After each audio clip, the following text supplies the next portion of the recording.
Mom's got a low education and works a night job. Your son must really have it tough, huh? That's what the leader of the mommy group said, mocking me. But that was a total misunderstanding. The unexpected connection between our family and the leader of the mommy group's family came to light, and she was utterly humiliated.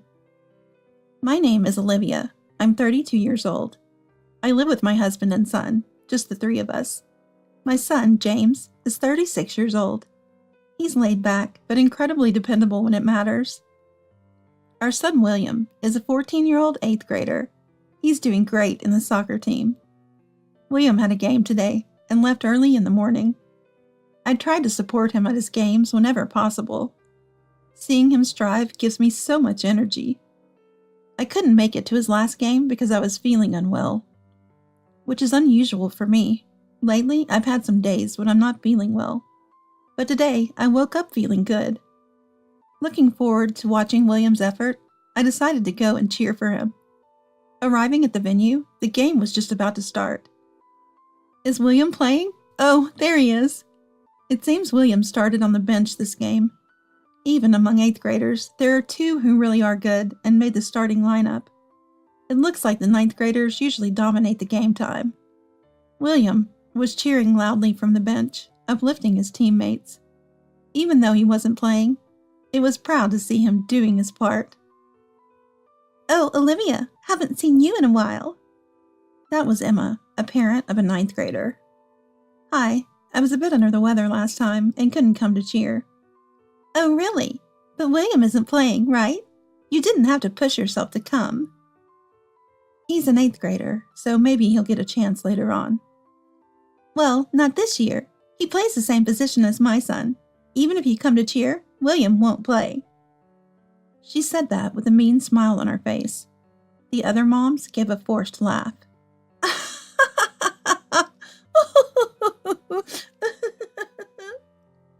But their eyes seemed to say, don't worry about it.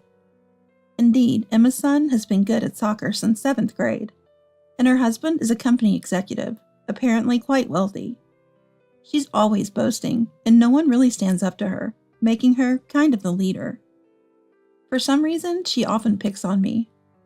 I've been invited to dine with her and other moms from the group a few times. Almost 90% of the conversation is her bragging. Our kids are in different grades. I wish she'd just leave me alone. To be honest, she's not my cup of tea. I don't want to be friends with her. I don't know what she thinks, though. As the game moved into the second half, there was a substitution. William was getting ready on the bench. Wait, is William going in? The substituted player was heading back to the bench. It was Emma's son. William was replacing her son.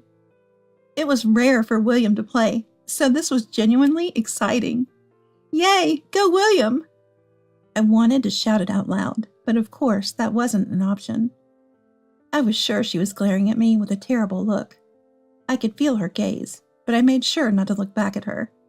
Still, I was so happy that William was playing that I focused on cheering. And as soon as the game ended, I quickly left the venue to avoid her. 2 weeks had passed since I went to cheer for William's game. I've been feeling unwell more often than not. Not sick enough to be bedridden, but my body felt sluggish.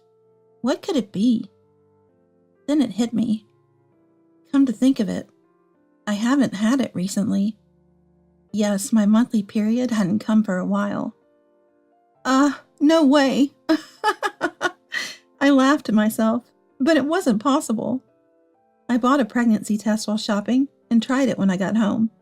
The result was positive. Really? So this was the reason for my unwell feeling. I was surprised. Anyway, I decided to go to the hospital the next day and tell my husband after getting a clear result.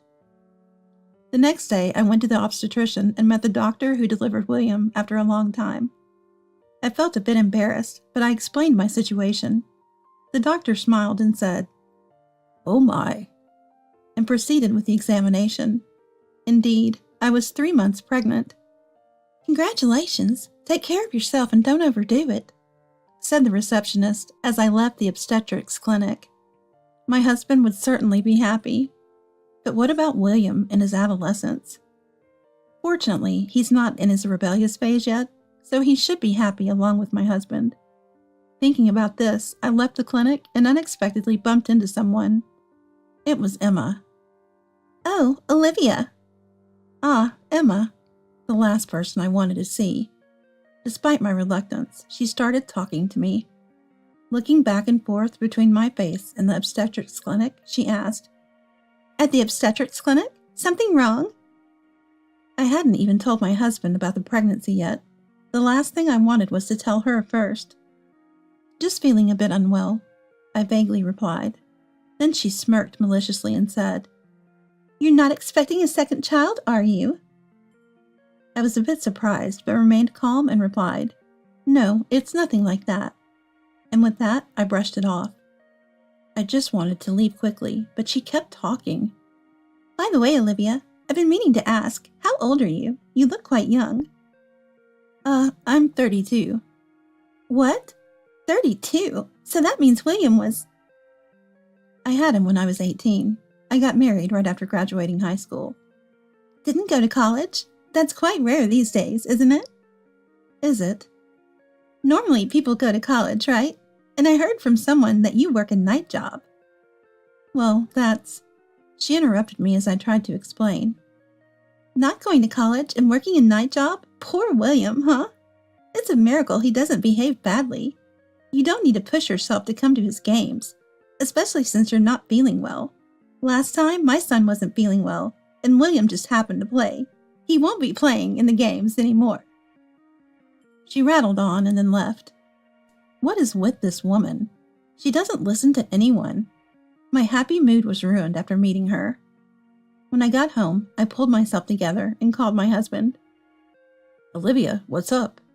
"Sorry to bother you at work. Is now a good time?" "Yeah, it's fine. I just finished up something. What's going on?" "Don't be shocked. I'm pregnant, 3 months along." "Really?" My husband was surprised, of course. Yeah, I was surprised too. "You've been saying you felt unwell, right? I was worried, but this is a relief." "Yeah, I never thought I was pregnant." "I'm looking forward to it. Let's talk to William about it when things are more settled." "Sounds good." Take care of yourself, okay?" "Thanks, I will." The warm conversation with my husband made me completely forget about encountering Emma. Entering the 4th month of pregnancy, my condition stabilized. My belly started showing, and it was time to tell William. I was thinking about it when I heard a noise at the door. Ah, William must be back. Usually he would come into the living room saying, "I'm home," but he didn't this time. Wondering, I went to check and found William washing his face in the bathroom. "Welcome back, William." "Yeah." William kept the towel pressed to his face and didn't remove it. Did something happen at school? A mother's intuition. Something wrong? "Yeah." Are you hurt? "No, I'm fine." Finally showing his face, William's eyes were red. Then William asked, "Hey, Mom, did you have a baby?" "Why? How did you know that?" "I heard it from a senior. They also said you work at night, and one of your customers is the baby's father." I could see William trying to hold back his tears. "That's not true at all. It's true that Mom was working at night until recently. But you know the kind of work I was doing didn't involve such customers, right?" "Yeah, I didn't believe what the senior said, but others heard it too." Saying this, William began to cry. I couldn't help but cry too. "Sorry, William. I didn't mean to upset you. It's true about the baby. We were planning to tell you with Dad once my health got better. But everything else that senior said is a lie, so don't worry." "Yeah." William seemed reassured, but his response lacked energy. As I expected, the senior was Emma's son. I don't care what she says about me, but involving William is absolutely unforgivable. I called my husband to tell him about the incident. He left work early to come home. Then my husband and I talked to William again. "William, we're sorry to have upset you. I should have told you sooner." "I feel the same." "It's okay, I understand." What a kind son. Thank you. "Now, with Mom getting busy, we both need to step up." Yes, my husband is kind too. "Yeah." William's smile returned. Hey, I'm going to Emma's house. I want to clear things up before the baby comes. I can't forgive her for involving our precious William. Right, I'll go with you. Thank you. It's reassuring to have you with me. I called Emma, feeling nervous. I'd messaged her in the soccer team group before, but this was the first time calling her. Emma answered after a few rings. Emma, this is Olivia.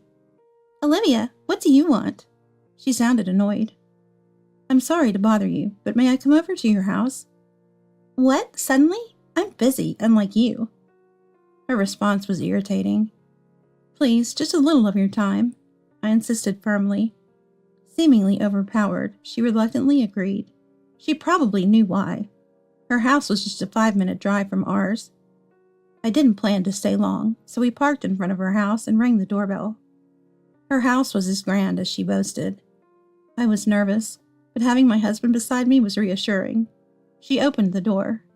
Oh, even the husband? What brings you both? I'm busy, so please make it quick. Yes, we intend to be brief. So, what is it? Today, William was told at school by your son that I'm pregnant and the child is from one of my night jobs customers. That's true, isn't it? It's surprising how James tolerates his wife working at night. Well, a couple who are poorly educated and had a child early on probably lack common sense. Also, you're pregnant, right? I saw you laughing as you came out of the obstetrics clinic. Don't try to fool me. You're 100 years too early for that. She screamed with a demonic expression. What are you saying? That's got nothing to do with William. Shut up. It's too early for your son to even think about taking my son's position. You and your child are just annoying to me.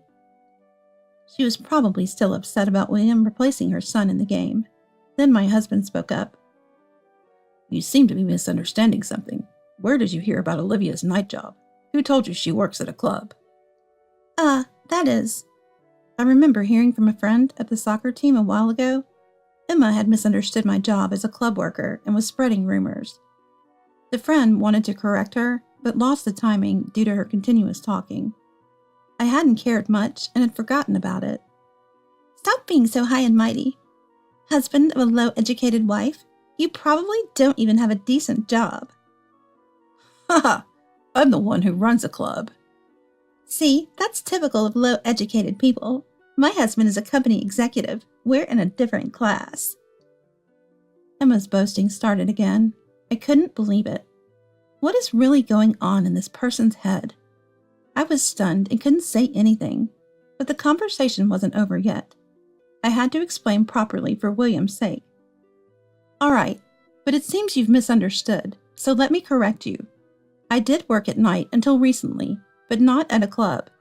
I was helping out at a nighttime daycare. They asked for help until they could find a replacement when an assistant suddenly quit. It's the daycare William used to attend when I helped at my husband's shop. What? Helping at your husband's shop means you're just a club girl after all. My husband intervened. No, she never worked at the shop. She helped with the accounting. She's good at it because she graduated from a commercial high school. She was a big help. I continued before Emma could start her rapid-fire talking again. I really wanted to give back to the daycare that helped us so much. By the way, everyone in the soccer team knows about my job. Really? That is. I don't care what you say about me, but please don't involve the children. All right, I was wrong. Emma seemed shocked that she was the only one who didn't know and apologized more easily than expected. What's going on? Turning around, there stood a man in a suit. Oh, you're home early today. It was Emma's husband. Was there a problem? He looked at us and seemed surprised, then said, I have work to bring home. Excuse me. And went inside. My husband and I exchanged glances. After a moment of silence, I said firmly to Emma, Anyway, that's the situation. Please stop spreading strange rumors from now on. I was more nervous than when I had called her. My heart was racing, but it was nothing compared to what I felt for William. She still looked like she wanted to say something. However, my husband and I left Emma's house without paying her any more attention and got into the car. That was nerve-wracking, but I'm glad I spoke the truth. Thank you for coming with me. The thought of a one-on-one confrontation with Emma was terrifying. I was truly grateful to my husband for coming with me. Ah, it's fine. Let me know if anything else comes up. Yeah. At least this should clear up any misunderstandings. Emma might say something again, but we'll deal with it if that happens. 2 weeks passed. Today, there's a Saturday event at Williams Middle School. After a class visit, we can watch the club activities. William hasn't mentioned anything about school, so I feel relieved. But the thought of seeing Emma still weighs on me a bit. Olivia, shall we go watch the soccer club now? Yeah, let's go. My husband took the day off to join me. There were more dads than usual due to the Saturday visit. Hey, hello there. My husband greeted a man watching the soccer club. Hello. The man greeted back awkwardly, and there was Emma beside him. That's Emma's husband we met the other day. She looked displeased as she watched us. Come to think of it, she looked surprised last time we met. I wonder why. As if answering my thoughts, my husband started talking to Emma's husband. Thanks for always favoring our shop. What do you mean? You said you run a club, right? Yes, that's right. Edward, you come once a week, and thank you for always asking for the same girl. What, Edward? What is this about? Emma berated Edward while my husband added fuel to the fire. Always asking for the same girl, huh? It must be nice being an executive with so much money to spare. Please continue to patronize us. Are you spending money on a specific girl? Don't tell me you're cheating. No, it's not like that. It's for business entertainment. Don't lie to me. Once started, Emma wouldn't stop. Teachers, hearing the commotion, hurried over to intervene. Please stop. You're disturbing the club activities. We moved away from the scene, not wanting to get involved. The commotion didn't seem to be dying down. My husband smiled and gave me a thumbs up. But I was surprised that Emma's husband was a regular at my husband's shop. The world is indeed small. Afterwards, Emma became quite subdued at soccer club events. It's not surprising. After her husband's club visits became known to many parents in their public argument, she was embarrassed. No one would take her boasting seriously now, and she didn't seem to have the energy for it anymore. Friends who had suffered from Emma's behavior before were now able to focus on cheering. Everyone was prepared to endure until her son graduated, but peace came sooner, and I received thanks from them. Later, a friend told me about Emma's situation. There was a huge fight over her husband's club visits, and he left home. According to my husband, the club regular, Edward, has bought a high-rise apartment for one of the girls and is now staying at her place. A divorce seems inevitable, and I'm concerned about the future of their son, who is doing well in soccer. As for me, thanks to these peaceful days, the baby in my belly is doing well. I've started preparing for the birth little by little. My belly has grown quite a bit. You and your husband are so close, it's enviable. My friends tease me, saying. My husband supports me as much as he can, especially with the birth approaching. This experience has brought us even closer. The kind-hearted William will surely be a great big brother. I'll teach the baby soccer, he says, already excited. The thought of a new member joining our family fills me with anticipation. We're all looking forward to meeting you. I gently speak to the baby in my belly.